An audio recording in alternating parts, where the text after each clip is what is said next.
Esa cruz que usted eligió es justamente la que ha venido llevando hasta él. Presente. Si se fija bien, tiene sus iniciales y señas. Yo mismo se la he sacado esta noche y no me costó mucho traerla, porque ya estaba aquí.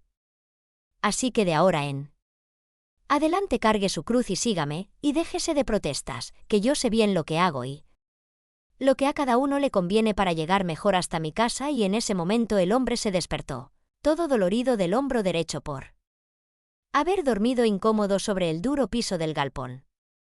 A veces se me ocurre pensar que si Dios nos mostrara las cruces que llevan los demás y nos ofreciera cambiar la nuestra por cualquiera de ellas, muy pocos aceptaríamos la oferta, nos seguiríamos quejando lo mismo, pero nos negaríamos a cambiarla.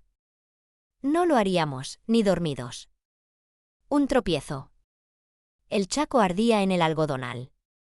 Mediaba enero y Ciriaco se había levantado muy temprano a fin de aprovechar el fresco de la mañana para pegar la última carpida al tabloncito de algodón que tenía en un claro del monte, como a 7 cuadras de las casas. Comenzaban ya a preñarse los capullos tratando de reventar en una mano abierta que regalaba la blanca fibra. Serían cerca de las 11 de la mañana. Estaba con la azada en la mano desde las 5 y ahora el cansancio se desparramaba por su cuerpo, lo mismo que el sudor que lo deshidrataba dejándole huellitas de sal al secarse. Tenía sed y esperaba llegar cuanto antes a su rancho para refrescarse bajo el chorro de agua de la bomba y beber. Después despacio y a sorbos lentos. Conocía los peligros del agua fresca para el que la bebe con ansia y con el cuerpo recalentado por las faenas del campo. Decidió acortar el camino. En lugar de hacerlo por la huella que bordeaba un rastrojo viejo lleno de malezas, lo cortó derecho por entre los yuyos altos y la gramilla espesa. Con la azada al hombro y arrastrando a medias sus viejas alpargatas. Trataba de avanzar por entre el malezal donde el año anterior había tenido la chacra. Iba distraído de lo que hacía y concentrado en lo que le esperaba. Ni tiempo tuvo de darse cuenta cuando sus pies tropezaron en un gran bulto que estaba escondido entre el pastizal. No hubo manera de evitar la costalada. Instintivamente arrojó a un lado la azada para no lastimarse con ella, y dejó que el cuerpo cayera lo más flojo posible, para evitar quebraduras. Se dio un tremendo golpe que apenas si lograron mitigarlas ramas del yuyo colorado que lo recibió, junto con algunas rosetas traicioneras. Desde adentro le nació la necesidad de desahogarse con una maldición. Lo que le faltaba al día. Pero se contuvo. Si había tropezado, con algo sería. ¿Y si aquello fuera una sandía? Se puso de pie y, recogiendo la azada, fue despejando el lugar donde terminaban las huellas de sus pisadas y comenzaba la de su cuerpo. Y efectivamente, allí entre la gramilla alta y los yuyos frondosos, estaba una hermosa sandía con la guía medio seca. Pesaba como 20 kilos. Seguramente alguna semilla de la cosecha anterior había germinado entre el rastrojo y ahora le ofrecía su fruto de la única manera que tenía, poniéndoselo delante de sus pies. A pesar del cansancio, del calor y de su cuerpo dolorido por la caída, cargó con cariño la sandía sobre sus hombros y con cuidado completó la distancia que lo separaba de su rancho. Y mientras de antemano saboreaba la sorpresa que le daría a su patrona, se iba diciendo a sí mismo: no hay tropiezo que no tenga su parte aprovechable. Anthony de Mello S.J. cuenta en la página 205 de su libro El canto del pájaro. Desde lo alto de un cocotero, un mono arrojó un coco sobre la cabeza de un sabio. El hombre lo recogió, bebió su dulce jugo, comió la pulpa y se hizo una taza con la cáscara. Gracias por criticarme. Les añado un comentario mío: yo no juzgo la intención del mono. Soy de otra raza. Pero admiro la actitud del sabio. Solitaria a la costa de aquello que hubiera querido ser un pueblito, pero que de hecho nunca pasó. de ser un conjunto de casas que actualmente se estaban despoblando. No le costó conseguir permiso para pasar la noche al reparo de uno de los grandes galpones de zinc. Allí hizo un fueguito y en un tarro que oficiaba de ollita recalentó el estofado que le habían dado al mediodía en la estancia donde pasara la mañana. Reconfortado por dentro, preparó su cama, un trozo de plástico negro como colchón que evitaba la humedad. Encima 2 o 3 de las bolsas que llevaba en el mono, más un par de otras que encontró allí. Para taparse tenía una cobija vieja, escasa de lana y abundante en vida menuda. Como quien se espanta un peligro de enfrente, se santiguó y rezó él. Bendito que le enseñara su madre. Tal vez fuera la oración familiar la que lo hizo pensar en Dios. Y como no tenía otro a quien quejarse, se las agarró con el Todopoderoso reprochándole su mala suerte. A él tenían que tocarle todas. Pareciera que el mismo Tata Dios se las había agarrado con él, cargándole todas las cruces del mundo. Todos los demás eran felices, a pesar de no ser tan buenos y decentes como él. Tenían sus camas, su familia, su casa, sus amigos. En cambio aquí lo tenía a él, como si fuera un animal arrinconado en un galpón, mojado por la lluvia y medio muerto de hambre y de frío. Y con estos pensamientos se quedó dormido, porque no era hombre de sufrir insomnios por incomodidades. No tenía preocupaciones que se lo quitaran. En el sueño va y se le aparece Tata Dios, que le dice: «Vea, amigo. Yo ya estoy cansado de que los hombres se me anden quejando. Siempre. Parece que nadie está conforme con lo que yo le he destinado. Así que desde ahora le dejo a cada uno que elija la cruz que tendrá que llevar. Pero que después no me vengan con quejas. La que agarren tendrán que cargarla para el resto del viaje y sin protestar. Y como usted está aquí, será el primero a quien le doy la oportunidad de seleccionar la suya. Vea, acabo de recorrer el mundo retirando todas las cruces de los hombres y las he traído a este galpón grande. Levántese y elija la que le guste».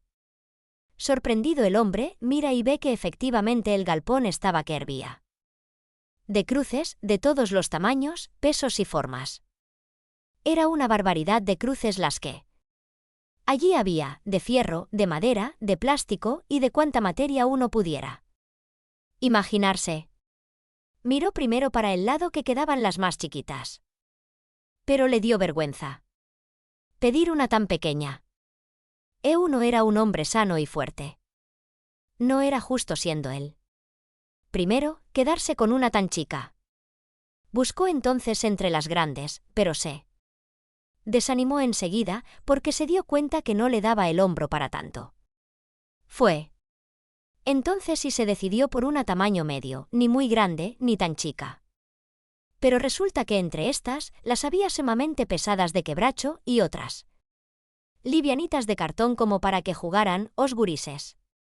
Le dio no sé qué elegir una de juguete y tuvo miedo de corajear con una de las pesadas.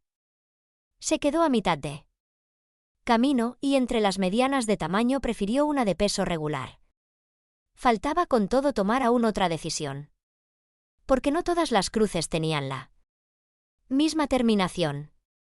Las había lisitas y parejas, como cepilladas a mano, lustrosas por el uso. Se acomodaban perfectamente al hombro y de seguro no habrían de sacar ampollas con el roce. En cambio había otras medio brutas, fabricadas a hacha y sin cuidado, llenas de rugosidades y nudos. Al menor movimiento podrían sacar heridas. Le hubiera gustado quedarse con la mejor que vio. Pero no le pareció correcto. No era hombre de campo, acostumbrado a llevar el mono al hombro durante horas. No era cuestión ahora de hacerse el delicado. Tata Dios lo estaba mirando y no quería hacer mala letra delante suyo.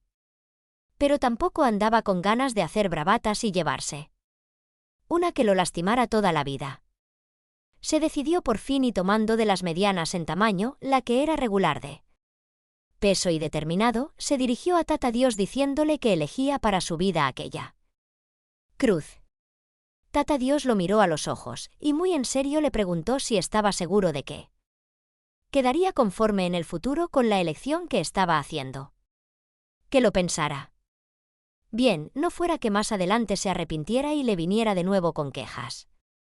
Pero el hombre se afirmó en lo hecho y garantizó que realmente lo había pensado. Muy bien, y que con aquella cruz no habría problemas, que era la justa para él y que no pensaba retirar su decisión.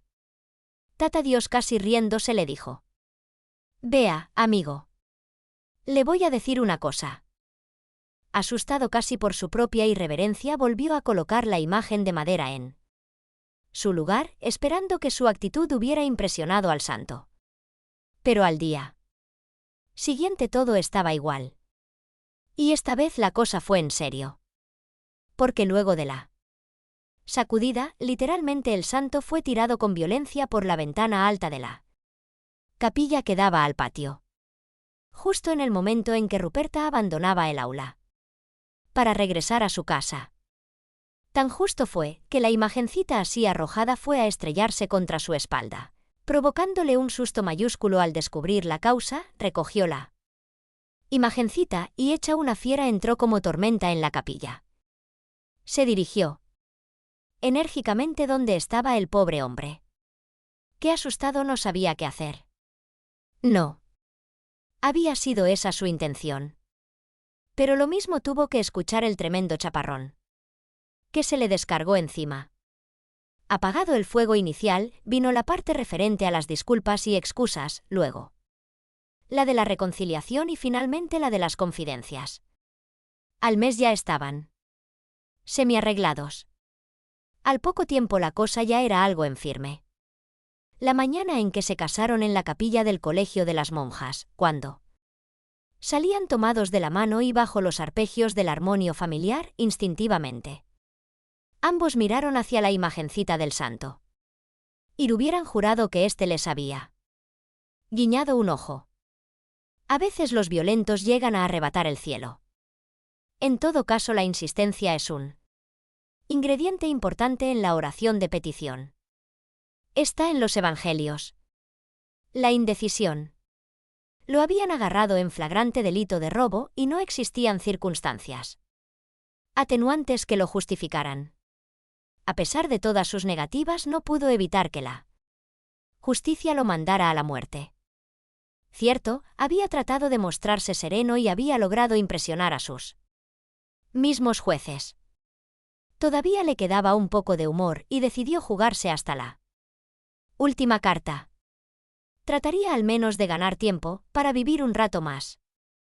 Cuando le leyeron la sentencia que lo condenaba a la horca, la escuchó con calma y concluyó la sesión preguntando si tendría la oportunidad de expresar su último deseo.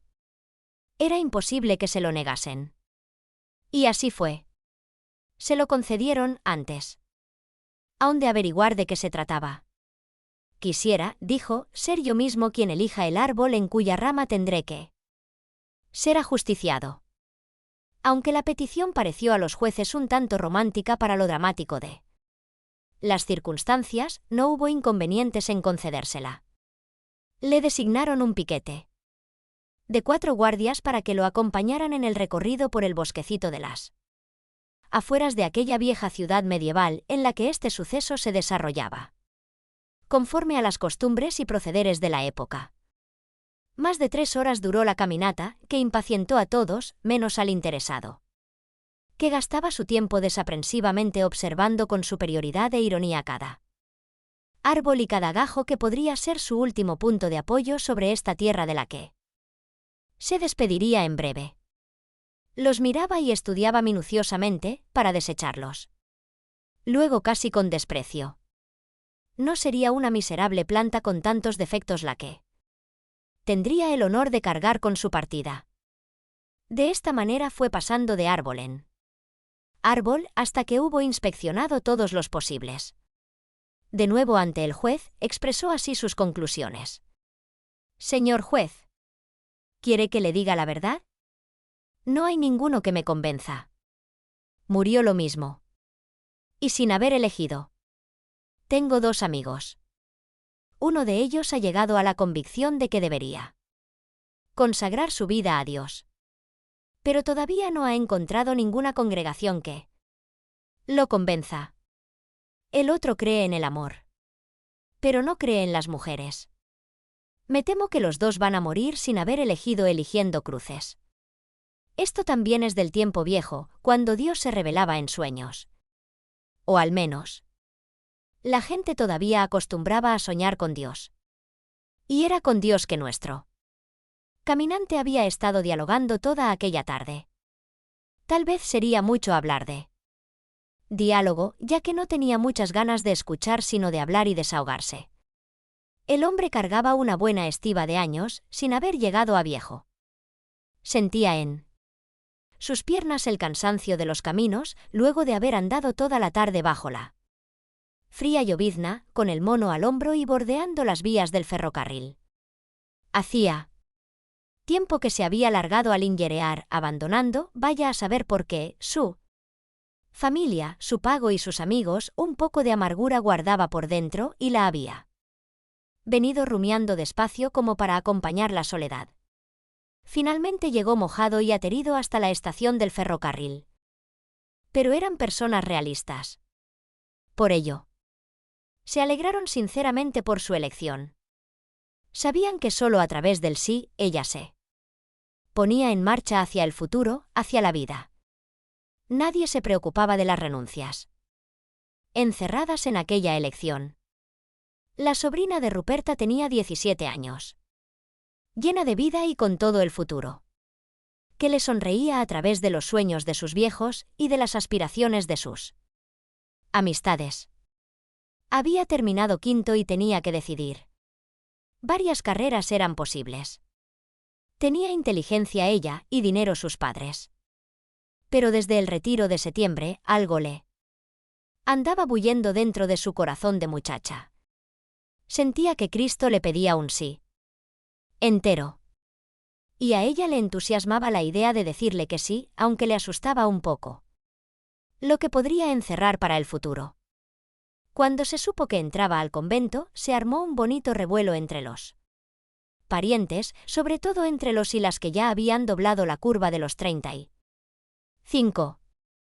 No les entraba en la cabeza que esta chica pudiera decir de golpe que no a tantas cosas que la vida le ofrecía como posibles, sin siquiera haberlas probado.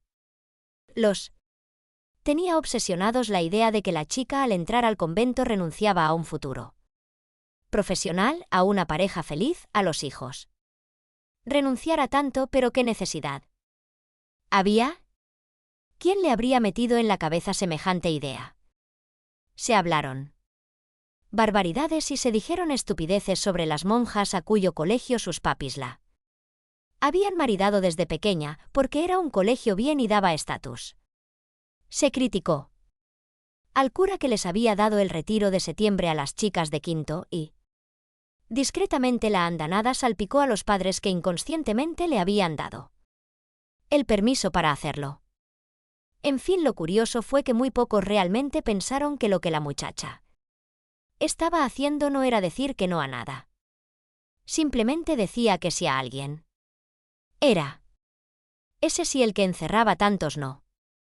No había ninguna necesidad de esperar a los 35 como hizo la Ruperta, que se dedicó a decirlos en cómodas cuotas mensuales.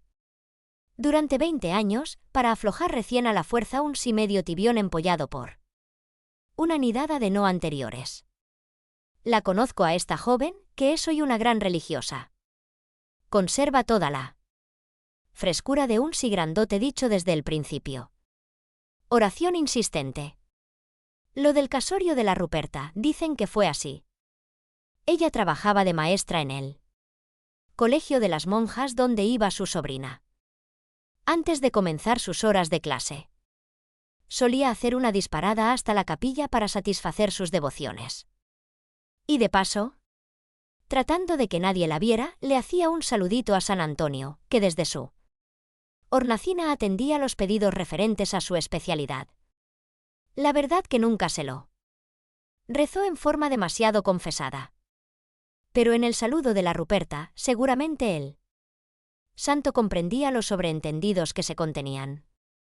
El que sí convertía su rezo en un pedido explícito era quien sería su futuro esposo. Cada mediodía, cuando acababa su trabajo, no dejaba de arrimarse hasta la capilla del colegio y sin rubor alguno se iba derecho a San Antonio y masculinamente, sin vueltas, le suplicaba le diera una manito para conseguir compañera. Ya tenía la casita terminada y casi cumplidos los 40. No podía darse el lujo de entretenerlo a San Antonio con indirectas. Por eso su súplica era muy concreta y el tiempo la había vuelto insistente. San Antonio bendito, ¿conseguíme novia? La plegaria, como digo, se fue volviendo insistente y terminó por ser casi agresiva. Porque el hombre estaba dispuesto a pagar cualquier precio, con tal de ser escuchado.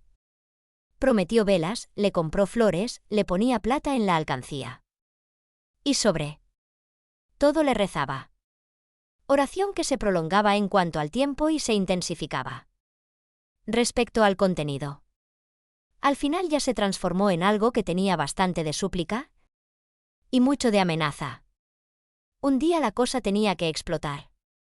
Porque aparentemente el santo se mantenía imperturbable, sin siquiera dignarse responder a su devoto peticionario. Firme en su hornacina, no decía ni sí ni no.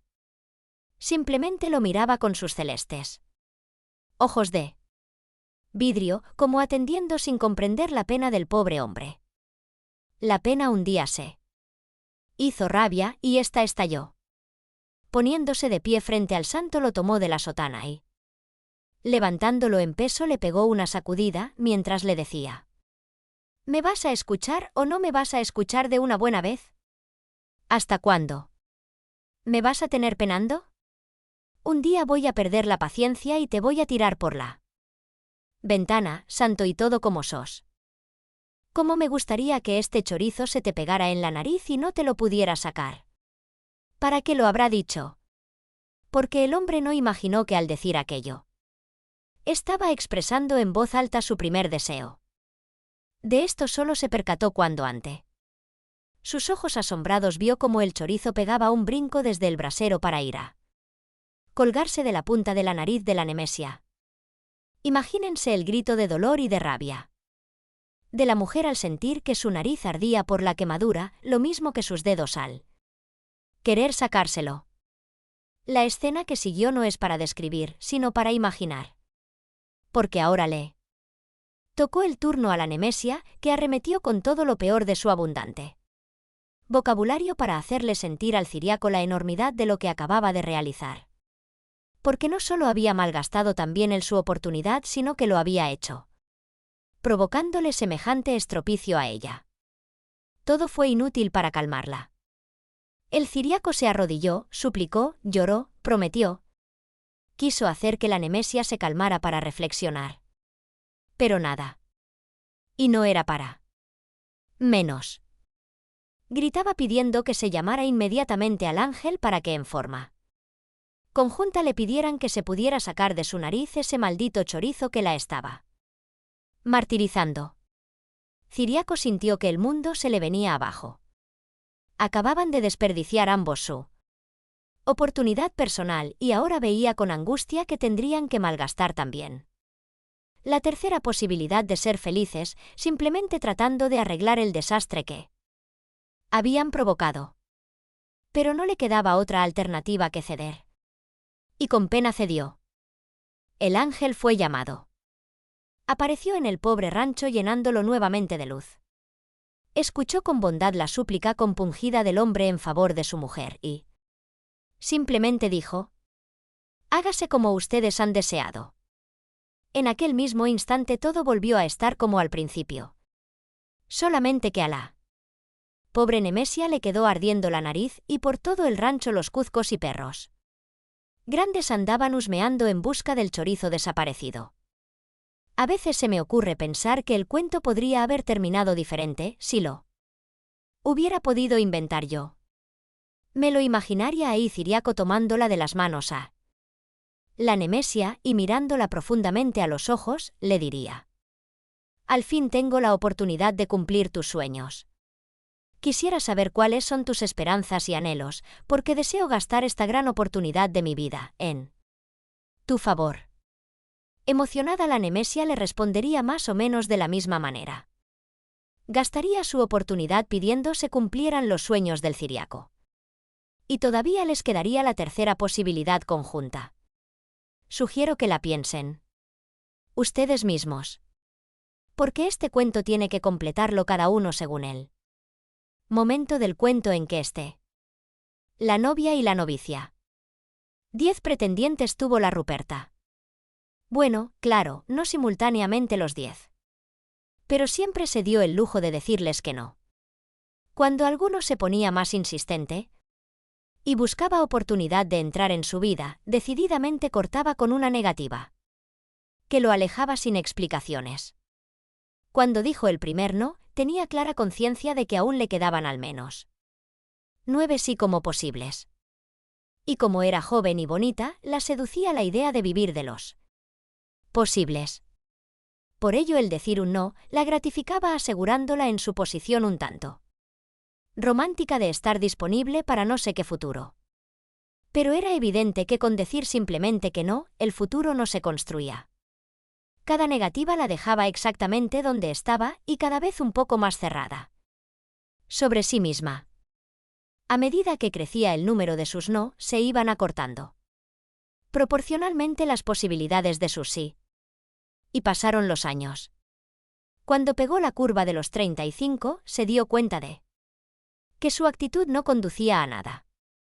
Apagó sus humos, reflexionó sobre su vida y se abrió a los demás.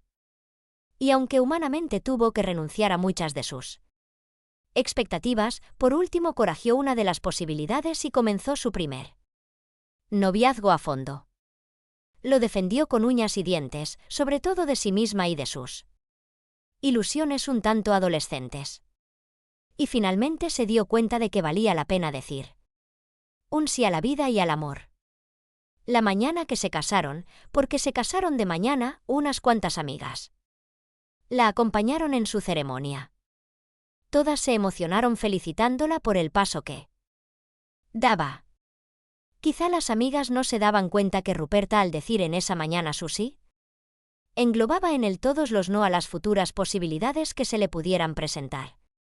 Porque aquella aceptación incluía definitivamente la renuncia a todos los otros hombres que pudieran presentársele en su vida. Ahí estaba, todo resplandeciente, hecho un temblor de luz, trayéndoles un mensaje del mismo Tata Dios para ellos dos. Nombre sea Dios. La paz esté con ustedes.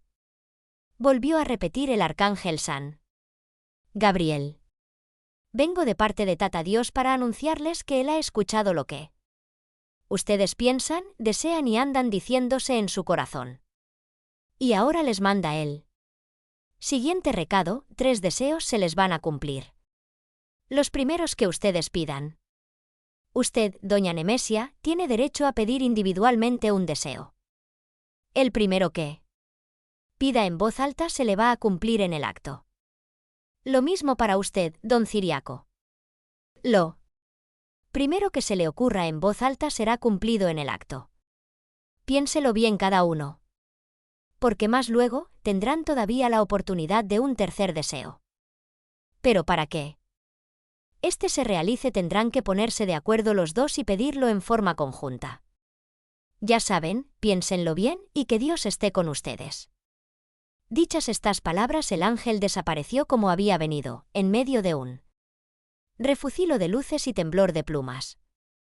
Imagínense cómo habrán quedado los dos esposos con semejante sorpresa. No podían hacerse a la idea. Pero al final tomaron conciencia de que la cosa era cierta. La primera en reaccionar fue la Nemesia.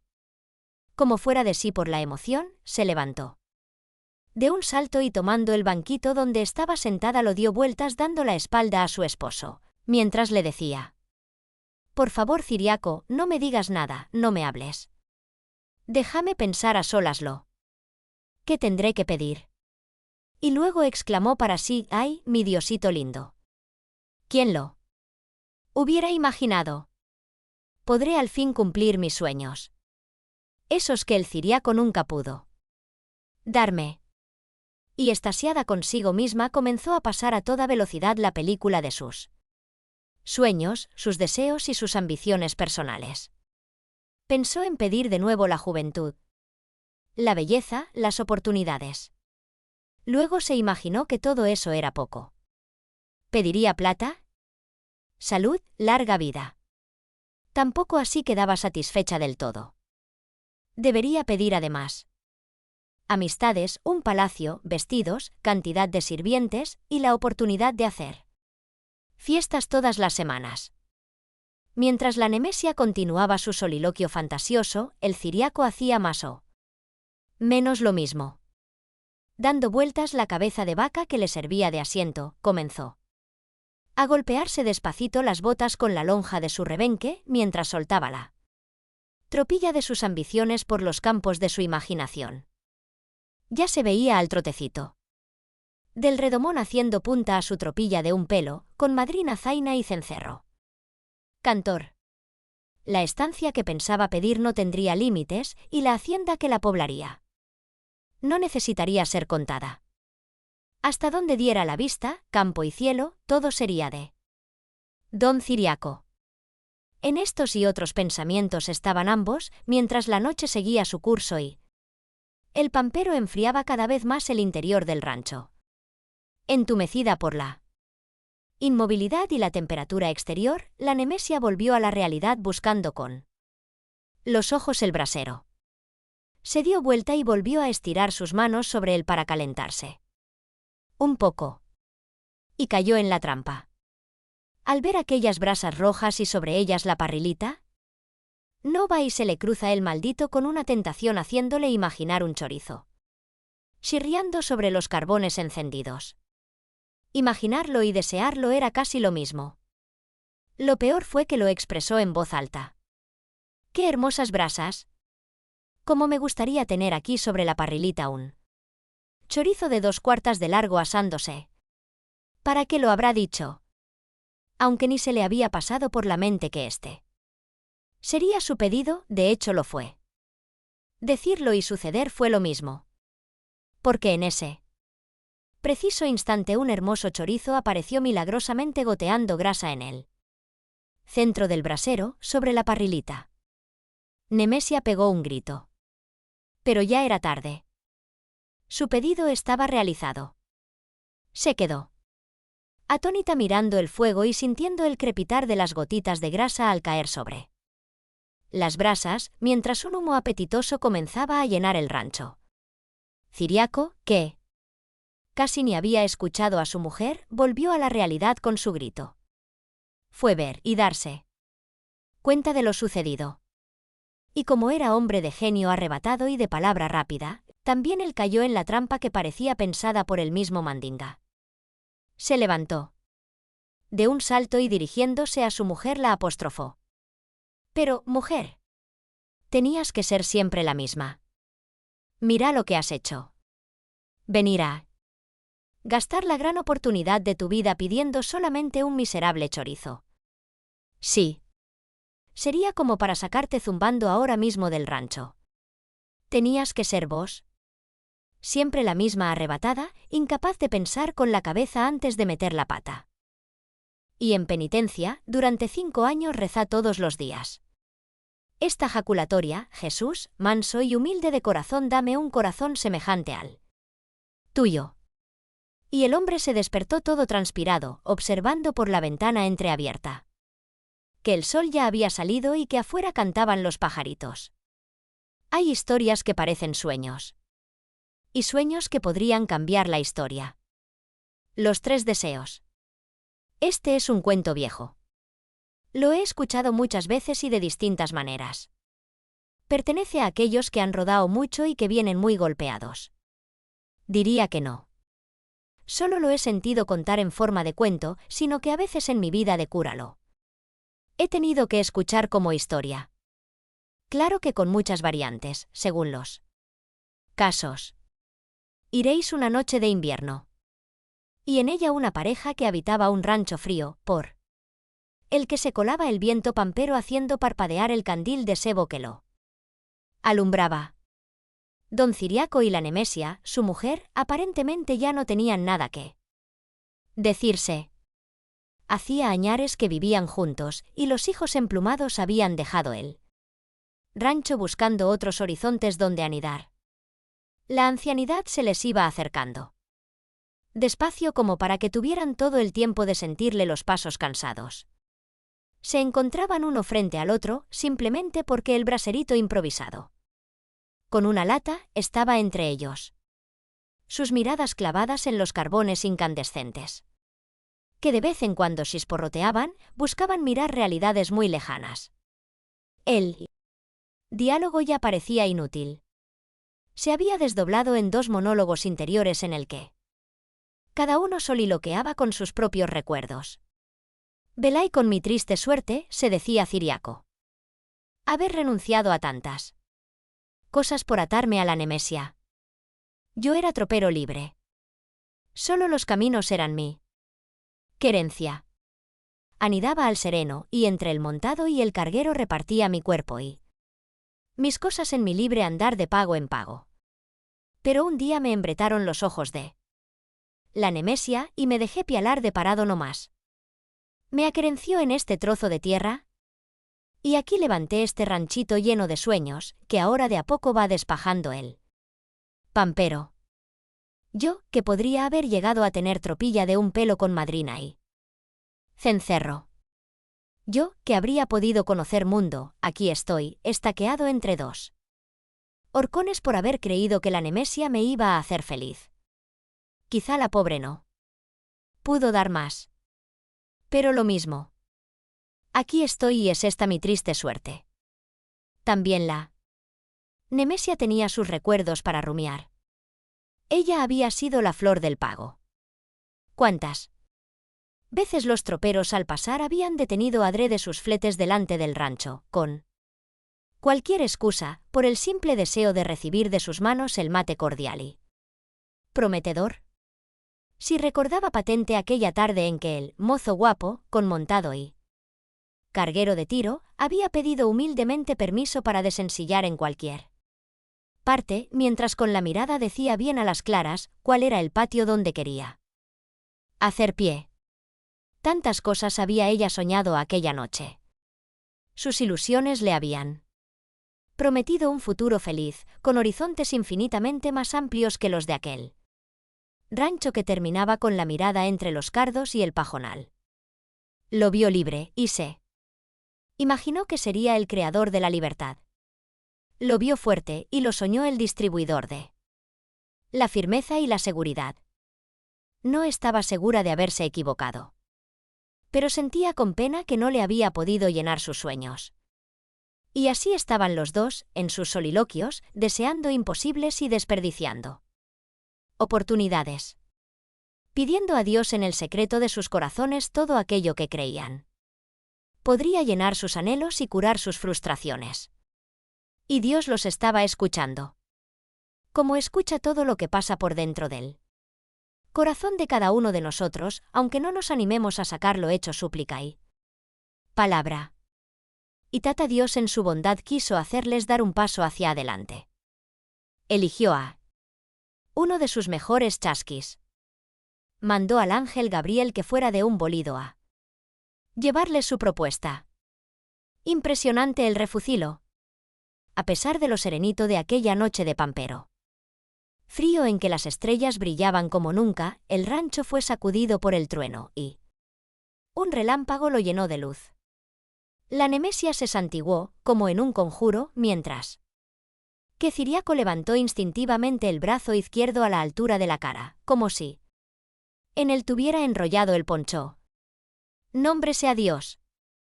La paz con ustedes. No tengan miedo, dijo Gabriel con tono tranquilo, como para infundirles confianza. No podían creer lo que sus ojos veían a pesar del encandilamiento. En su mismo rancho, un ángel del cielo había aparecido y les hablaba. Si parecía un sueño. Pero no. Y de sala en sala se fue internando en las mansiones celestiales hasta que desembocó en lo que tendría que ser la oficina de Tata Dios. Por supuesto, estaba abierta también ella de par en par, titubeó un poquito antes de entrar. Pero en el cielo todo termina por inspirar confianza. Así que penetró en la sala ocupada en su centro por el escritorio de Tata Dios. Y sobre el escritorio estaban sus anteojos. Nuestro amigo no pudo resistir la tentación, santa tentación al fin, de echar una miradita hacia la tierra con los anteojos de Tata Dios. Y fue ponérselos y caer en éxtasis. ¡Qué maravilla! Se veía todo clarito y patente. Con esos anteojos se lograba ver la realidad profunda de todo y de todo sin la menor dificultad.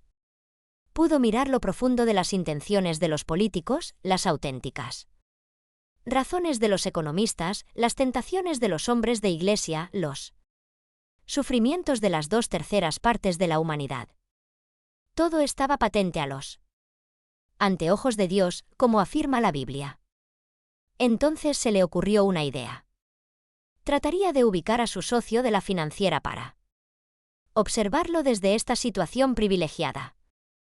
No le resultó difícil conseguirlo. Pero lo agarró en un mal momento. En ese preciso instante su colega estaba estafando a una pobre mujer viuda mediante un crédito bochornoso que terminaría de hundirla en la miseria por secula seculorum. En el cielo todavía se entiende latín.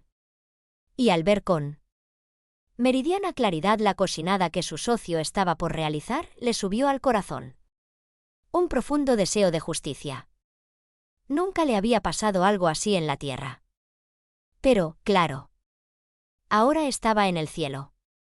Fue tan ardiente este deseo de hacer justicia, que sin pensar en otra cosa, buscó a tientas debajo de la mesa el banquito de Tata Dios y, revoleándolo por sobre su cabeza, lo lanzó a la tierra con una tremenda puntería.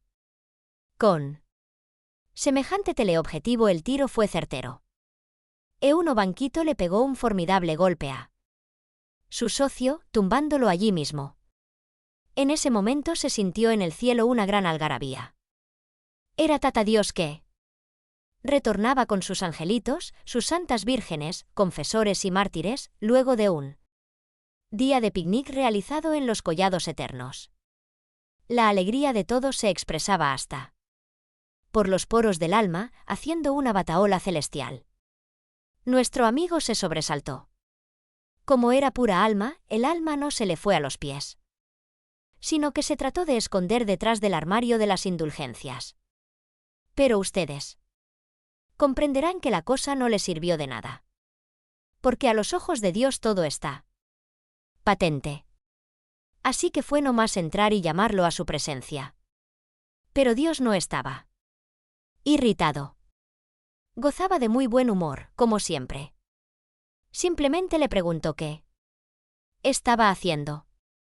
La pobre alma trató de explicar balbuceando que había entrado a la gloria, porque, estando la puerta abierta, nadie le había respondido y él quería pedir permiso, pero no sabía a quién. No, le dijo Tata Dios, no te pregunto eso. Todo está muy bien. Lo que te pregunto es lo que hiciste con mi banquito donde apoyo los pies.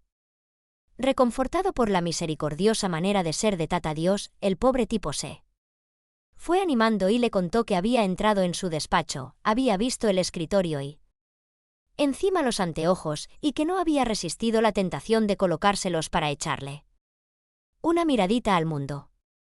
Que le pedía perdón por el atrevimiento. No, volvió a decirle Tata Dios.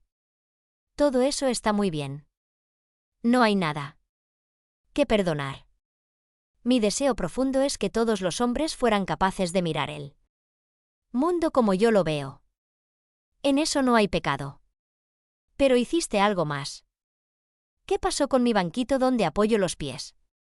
Ahora sí el ánima bendita se encontró animada del todo. Le contó a Tata Dios en forma apasionada que había estado observando a su socio justamente cuando cometía una tremenda injusticia y que le había subido al alma un gran deseo de justicia, y que, sin pensar en nada, había manoteado el banquito y se lo había arrojado por el lomo. «Ah, no», volvió a decirle Tata Dios. «Ahí te equivocaste. No te diste cuenta de que si bien te habías puesto mis anteojos, te faltaba tener mi corazón.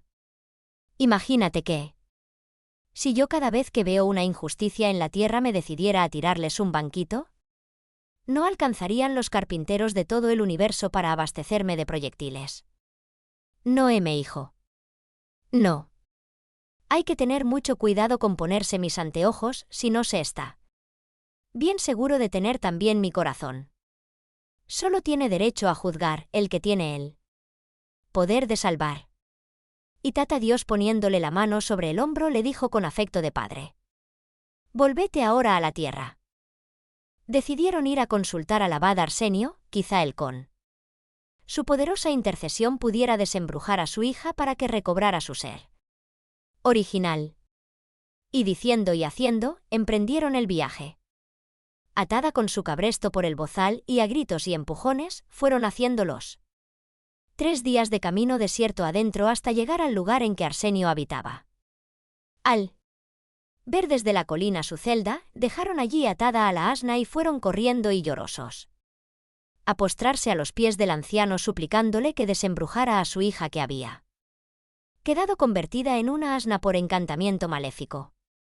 Le contaron todo lo sucedido, detallándole el momento en que se sintieron flechados por la mirada terrible del brujo mayor que pasara frente a su casa y que no les viera más que los ojos ansiosos detrás de la mirilla. Con calma Arsenio los consoló y les pidió que lo acompañaran hasta el lugar donde habían dejado atada a la joven.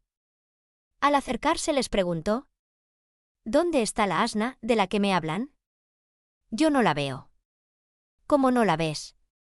Está delante tuyo», le respondieron. Pero el anciano insistió en que él no veía asna alguna.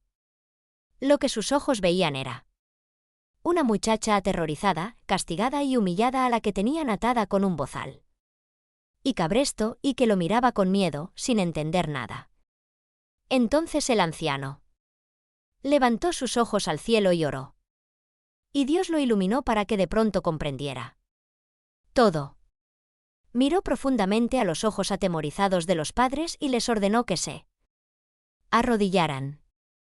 Y entonces suplicó: «Padre Santo, Señor de la luz y la verdad, dígnate librar a estos tus hijos de la mentira que hay en sus ojos, para que vean la verdad de su hija». Y diciendo esto trazó sobre su vista la señal de la cruz. Como si un velo se les hubiera quitado, ellos vieron desaparecer la imagen de la asna y reencontraron la de su hija maltrecha y asustada. La que estaba embrujada no era la muchacha, sino los ojos de sus padres, obsesionados por el miedo y la angustia. En mi vida de monje he visto muchas veces el reverso de este cuento.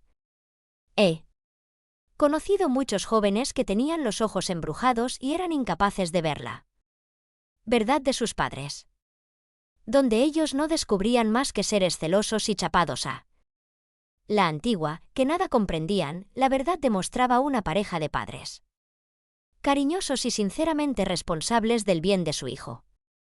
Muchas veces me he visto obligado a trazar la señal de la cruz sobre los ojos, los míos propios, y a veces sobre los de los demás. Los anteojos de Dios. El cuento trata de un difunto. Ánima bendita camino del cielo donde esperaba encontrarse con Tata Dios para el juicio sin trampas y a verdad desnuda. Para nada. Iba tranquilo. Y no era para menos, porque en la conciencia, a más de llevar muchas cosas negras, tenía muy pocas positivas que hacer valer. Buscaba ansiosamente aquellos recuerdos de buenas acciones que había hecho en sus largos años de usurero. Había encontrado en los bolsillos del alma unos pocos recibos, que Dios se lo pague, medio arrugados y amarillentos por lo viejo. Fuera de eso, bien poca cosa más. Pertenecía a los ladrones de levita y galera, de quienes comentó un poeta: no dijo malas palabras, ni realizó cosas buenas. Parece que en el cielo las primeras se perdonan y las segundas se exigen. Todo.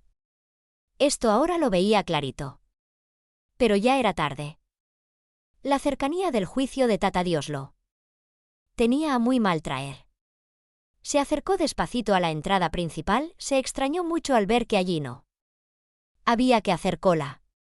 O bien no había demasiados clientes, o quizá los trámites se realizaban sin complicaciones. Quedó realmente desconcertado cuando se percató no solo de que no se hacía cola, sino que las puertas estaban abiertas de par en par y además no había nadie para vigilarlas. Golpeó las manos y gritó el Ave María Purísima.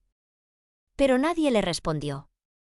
Miró hacia adentro y quedó maravillado de la cantidad de cosas lindas que se distinguían. Pero no vio a ninguno. Ángel, ni santo, ni nada que se le pareciera. Se animó un poco más y la curiosidad lo llevó a cruzar el umbral de las puertas celestiales. Y nada. Se encontró perfectamente dentro del paraíso sin que nadie se lo impidieran. Caramba, se dijo, parece que aquí deben ser todos gente muy honrada. Mira que dejar todo abierto y sin guardia que vigile. Poco a poco fue perdiendo el miedo y fascinado por lo que veía se fue adentrando por los patios de la gloria. Realmente una preciosura. Era para pasarse allí una eternidad mirando, porque a cada momento uno descubría realidades asombrosas y bellas. De patio en patio, de jardín en jardín. Fue inútil. Los viejos engranajes tanto tiempo parados, estaban trabados por él. Óxido V, el aceite endurecido. Apenas puestos en funcionamiento, comenzaron a descomponerse nuevamente, a uno se le quebraba la cuerda, a otro se le rompía un eje, al de más allá se le partía un engranaje. No había compostura posible para objetos tanto tiempo detenidos. Se habían definitiva e irremediablemente deteriorado. Solamente uno de los relojes pudo ser reparado con relativa facilidad. El que se había mantenido en funcionamiento aunque no marcara correctamente la hora. La fidelidad de su dueño que cada noche le diera cuerda había mantenido su maquinaria lubricada y en buen estado. Bastó con enderezarle el eje torcido y colocar sus piezas en la posición debida y todo volvió a andar como en sus mejores tiempos. La fidelidad a un cariño había hecho superar la utilidad del gesto y había mantenido la realidad en espera de tiempos mejores. Ello había posibilitado la recuperación. La oración pertenece a este tipo de realidades. Tiene mucho de herencia, poco de utilidad a corta distancia, necesidad de fidelidad constante y capacidad de recuperación plena cuando regrese el relojero. Los dos burritos. Iréis una vez una madre, así comienza esta historia encontrada en un viejo libraco de vida de monjes, y escrita en los primeros siglos de la Iglesia. Iréis una vez una madre, digo, que estaba muy apesadumbrada, porque sus dos hijos se habían desviado del camino en que ella los había educado. Mal aconsejados por sus maestros de retórica, habían abandonado la fe católica adhiriéndose a la herejía y además se estaban entregando a una vida licenciosa desbarrancándose cada día más por la pendiente del vicio. Y bien, esta madre fue un día a desahogar su congoja con un santo eremita que vivía en el desierto de la Tebaida. Era este un santo monje, de los de antes, que se había ido al desierto a fin de estar en la presencia de Dios purificando su corazón con el ayuno y la oración. A él acudían cuantos se sentían atormentados por la vida o los demonios difíciles de expulsar. Fue así que esta madre de nuestra historia se encontró con el santo monje en su ermita y le abrió su corazón contándole toda su congoja. Su esposo había muerto cuando sus hijos eran aún pequeños y ella había tenido que dedicar toda la vida a su cuidado. Había puesto todo su empeño en recordarles permanentemente la figura del padre ausente, a fin de que los pequeños tuvieran una imagen que imitar y una motivación para seguir su ejemplo. Pero hete aquí que ahora, ya adolescentes, se habían dejado influir por las doctrinas de maestros que no seguían el buen camino y enseñaban a no seguirlo.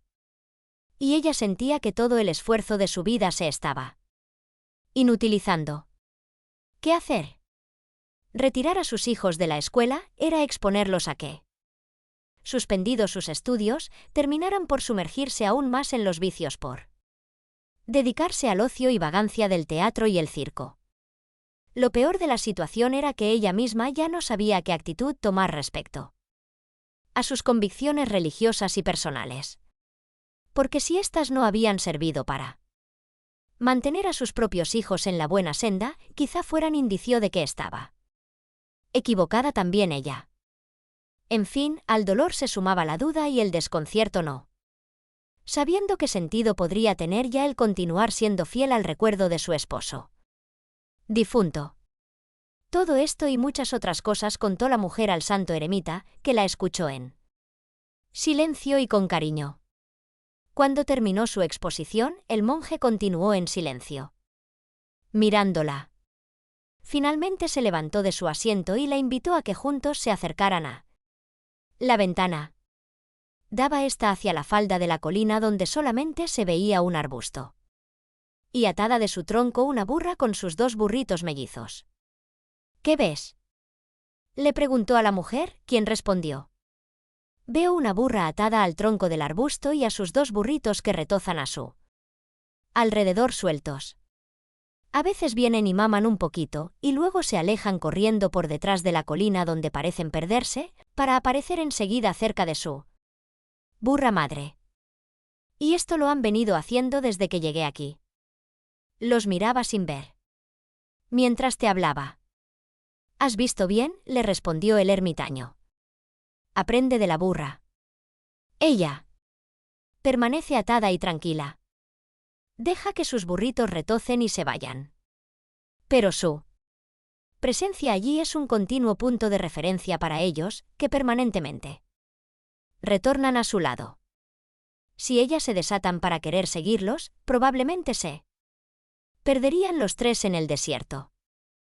Tu fidelidad es el mejor método para que tus hijos puedan reencontrar el buen camino cuando se den cuenta de que están extraviados. Sé fiel y conservarás tu paz, aun en la soledad y el dolor. Diciendo esto la bendijo, y la mujer retornó a su casa con la paz en su corazón dolorido. Ojos embrujados. El abad Arsenio hacía muchos años que vivía en el desierto.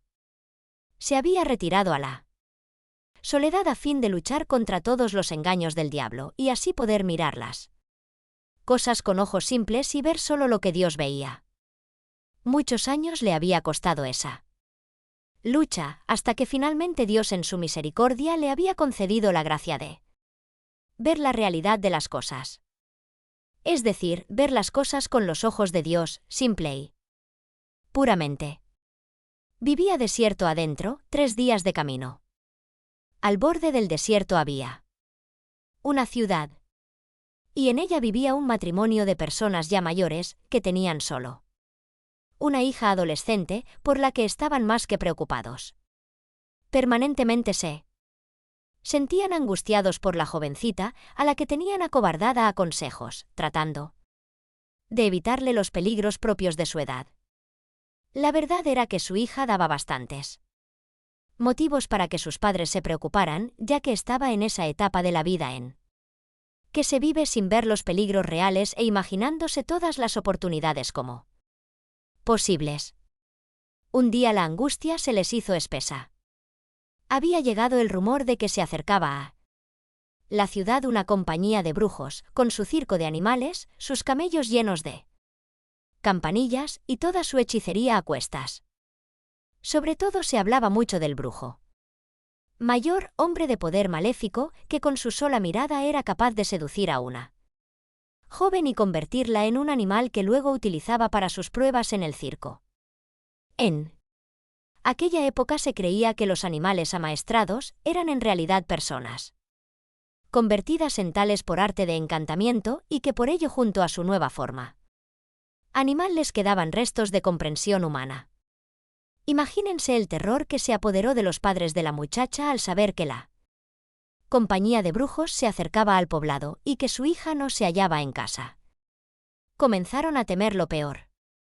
Sabían de la imprudencia de ella y no podían sacarse de la imaginación lo que ocurriría si llegaba a encontrarla en su camino la caravana que se aproximaba. Angustiados y con el corazón oprimido cerraron la casa trancando puertas y ventanas. Y cuando sintieron el tropel de las pisadas y el tintinear de las campanillas, no pudieron resistir el acercarse a la puerta espiando por el agujerito del visor lo que pasaba justo frente a su casa. Lentamente fueron desfilando las jaulas con los animales y luego las carretas con los equipajes apilados. Detrás del cortejo venía el brujo mayor en su camello negro, erguido y escrutando con ojos de fuego a su alrededor. No pudieron sacarle la vista de encima cuando pasaba frente a su puerta. Detrás de la que ellos estaban como encandilados mirándolo, vieron que lentamente fue girando la cabeza hasta que su mirada se clavó en la de ellos a través del pequeñísimo espacio de la mirilla. Un terror frío les corrió por el cuerpo instintivamente retrocedieron como quemados por aquella mirada. Ya no les cabía duda. Algo terrible le habría pasado ciertamente a su hija. Esta obsesión se les fue metiendo en el alma a medida que crecía la noche. Sintieron ruidos raros que golpeaban sus puertas y ventanas. Voces misteriosas incomprensibles que pedían se les abriera. Todo inútil, arrimaron aún más muebles a las trancas y se mantuvieron quietos y temblando en el rincón más oscuro de su habitación. Así pasaron aquella horrible noche de vigilia, pensando en la joven que en algún lugar estaría convertida en bestia por encantamiento del brujo. Cuando supusieron que sería de día, fueron lentamente retirando muebles y camas, y por último destrancaron las puertas para mirar el mundo exterior. Y allí se confirmaron sus temores y ansiedades. Dormida en el atrio de su casa, estaba tirada su hija convertida en una asna. No hay para qué describir la reacción de gritos, reproches y barbaridades con la que sus padres rubricaron lo que veían sus ojos. Inmediatamente pusieron a la bestia un bozal y a empujones y latigazos la fueron empujando hasta el corral donde la dejaron amarrada al palenque sin agua y sin comida. Así la tuvieron todo el día, mientras desahogaban su angustia con reproches y reconvenciones. «Viste», gritaban, «tenía que sucederte al fin. Nosotros te habíamos dicho. Pero es inútil. Ustedes los jóvenes no quieren escucharnos. ¿Y ahora qué vamos a hacer?» Finalmente, desesperados. Y así pasaba con el carnicero. Uno zapatero. El relojero. Cada uno se sentía útil y necesario al aportar lo suyo a las necesidades comunes. Nadie se sentía más que los otros, porque todos eran necesarios.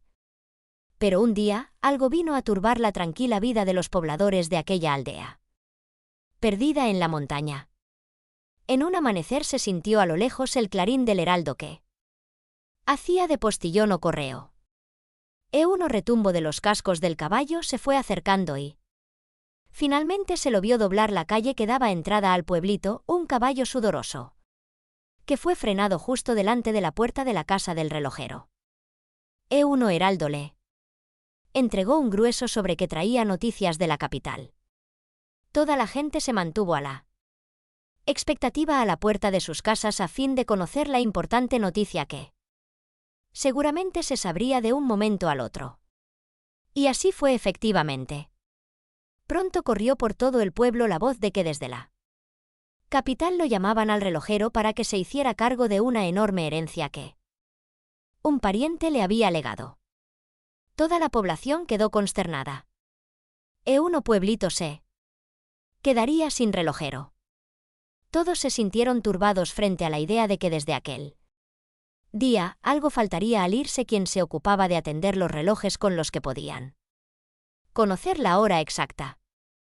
Al día siguiente una pesada carreta cargada con todas las pertenencias de la familia cruzaba lentamente el poblado, alejándose quizás para siempre rumbo a la ciudad capital. En ella se marchaba el relojero con toda su gente, el viejo abuelo y los hijos pequeños. Nadie quedaba en el lugar que pudiera entender de relojes. La gente se sintió huérfana y comenzó a nitrar ansiosamente y a cada rato el reloj de la torre de la iglesia. Otro tanto hacía cada uno con su propio reloj de bolsillo. Con el pasar de los días el sentimiento comenzó a cambiar. Uno relojero se había ido y nada había cambiado. Todo seguía en plena normalidad.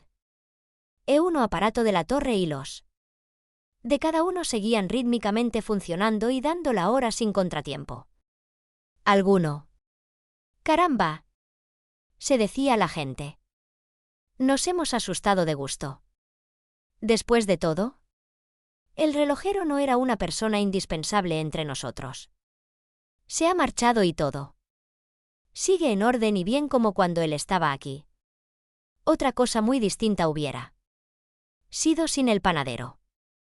No había por qué preocuparse. Bien se podía vivir sin el ausente. Y los días fueron pasando, haciéndose meses.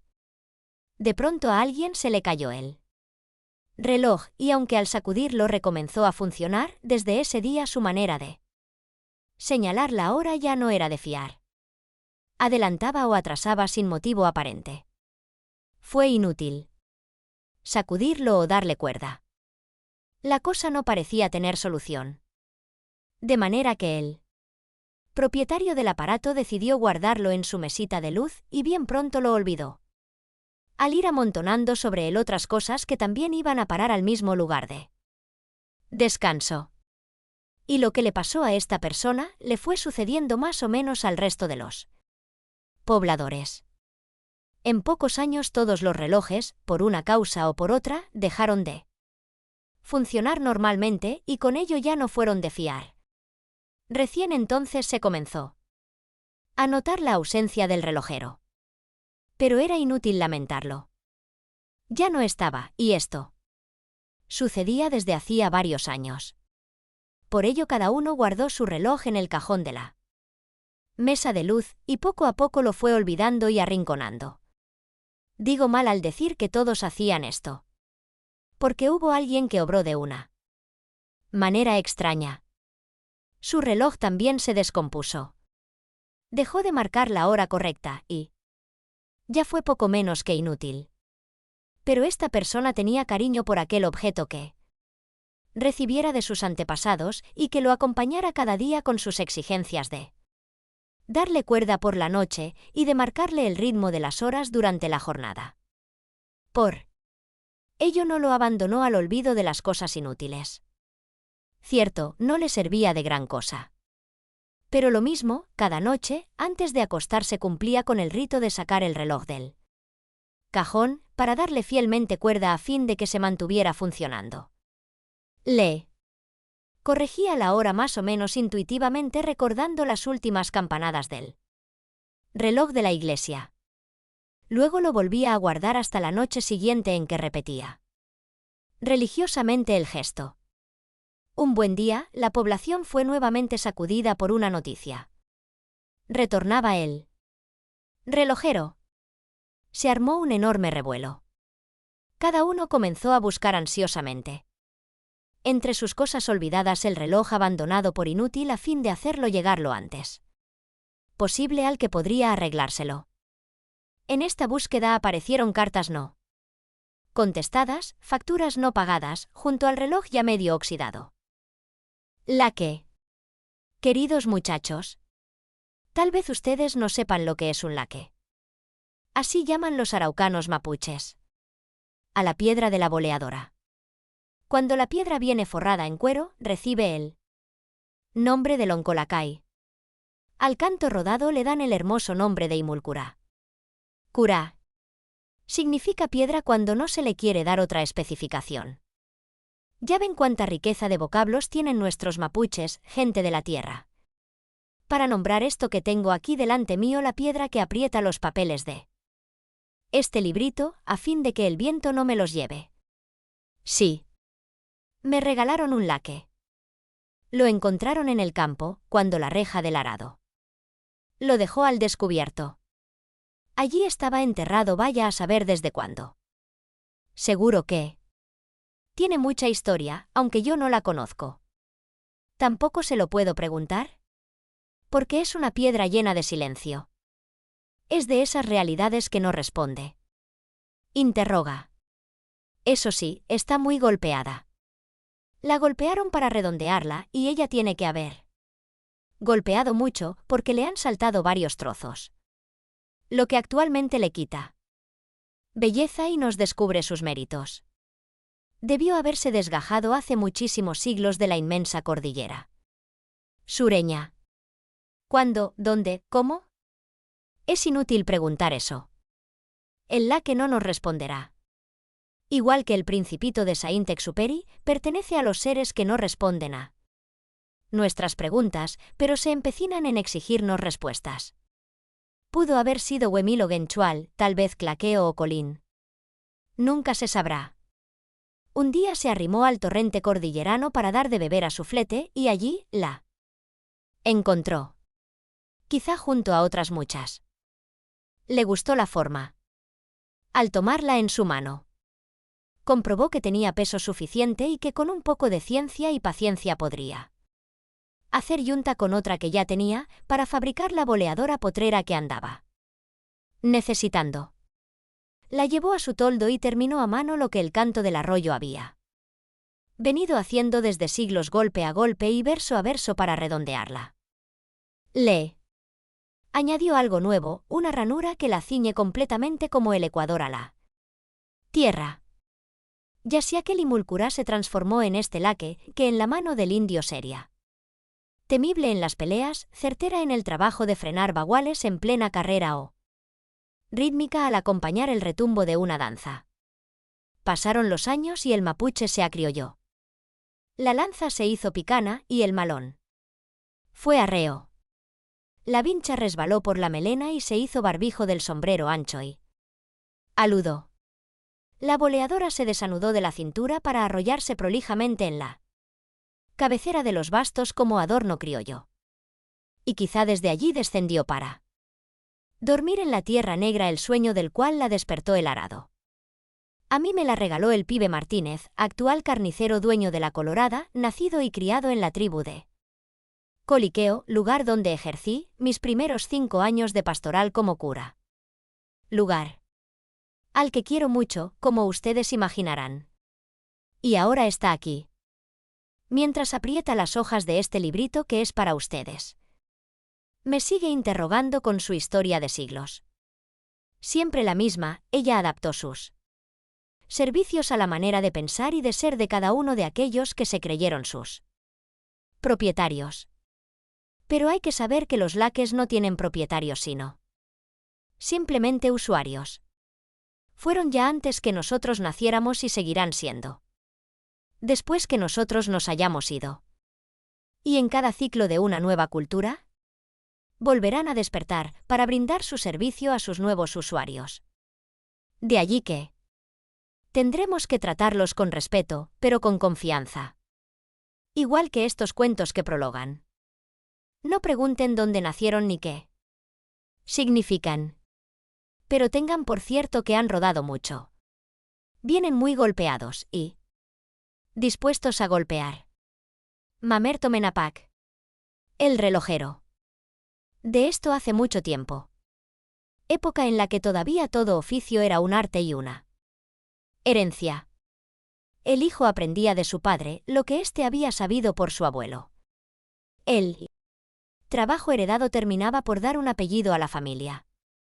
¿Existían así los Herrero? Los Barrero, la familia de Tejedor, etc.